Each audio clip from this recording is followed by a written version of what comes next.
കൂട്ടം തവളകൾ കാട്ടിലൂടെ നടന്നുകൊണ്ടിരിക്കുകയായി. അതിൽ 2 തവളകൾ അറിയാതെ അഗാധമായ ഒരു കുഴിയിലേക്ക്, മറ്റു തവളകളെല്ലാം ആ കുഴിയുടെ ചുറ്റും കൂടി അതിലേക്ക് നോക്കി. ആ കുഴിയുടെ വലുപ്പം വളരെ വലുതായി. കുഴിയിൽ ചാടിയ 2 തവളകളും അതിൽ നിന്ന് രക്ഷപ്പെടാൻ ഒരുപാട് ശ്രമം നടത്തി. അവർക്ക് ചാടി രക്ഷപ്പെടാൻ കഴിയാത്ത അവസ്ഥയിലായിരുന്നു. കുഴിക്ക് മുകളിൽ ചുറ്റും കൂടി നിൽക്കുന്ന തവളകൾ ആർത്തട്ടഹസിച്ചു പറഞ്ഞു, ഇതിൽ നിന്നും രക്ഷപ്പെടാൻ നിങ്ങൾക്ക് കഴിയില്ല, ഞങ്ങൾക്ക് സഹായിക്കാൻ കഴിയില്ല, അതുകൊണ്ട് ഞങ്ങൾ പോകുകയാണ്. പക്ഷെ തവളകൾ അതൊന്നും ശ്രദ്ധിക്കാതെ നിരന്തരമായി പരിശ്രമിച്ചു കൊണ്ടിരുന്നു. അപ്പോൾ മുകളിലുള്ള തവളകൾ വിളിച്ചു പറഞ്ഞു, വെറുതെ കഷ്ടപ്പെട്ട് ഇത്രമേൽ വേദന സഹിച്ചുകൊണ്ട് മരിക്കാൻ എന്തിനു നിൽക്കണം? സ്വയം അവിടെ കിടന്ന് നശിക്കുന്നതാണ് നല്ലത്. ഇവർ പറയുന്നത് ആർത്താർത്ത് വിളിച്ചുകൊണ്ടാണ്. ഇത് കേട്ട ഒരു തവള അവിടെ തന്നെ നിന്നു. മറ്റേ തവള വാശിയോടെ ചാടി മുകളിലെത്തിയ തവളയോട് ആ തവളക്കൂട്ടം ചോദിച്ചു, നിനക്ക് എങ്ങനെ ഇത് സാധിച്ചു എന്ന്.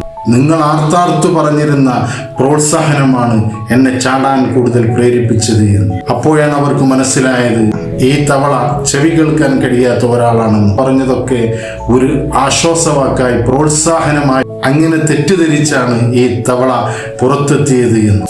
നമ്മുടെ ഓരോ വാക്കും മറ്റുള്ളവരിൽ ഒരുപാട് സ്വാധീനങ്ങൾ ചെലുത്തും. ഓരോ വാക്ക് നാം സംസാരിക്കുമ്പോഴും 100 വട്ടം ആലോചിക്കണം. ഒരുപക്ഷെ ഒരാളുടെ മരണത്തിനും ജീവിതത്തിനും ഇടയിലുള്ള ഒരു സാധ്യതയായിരിക്കും നമ്മുടെ ആ വാക്ക്.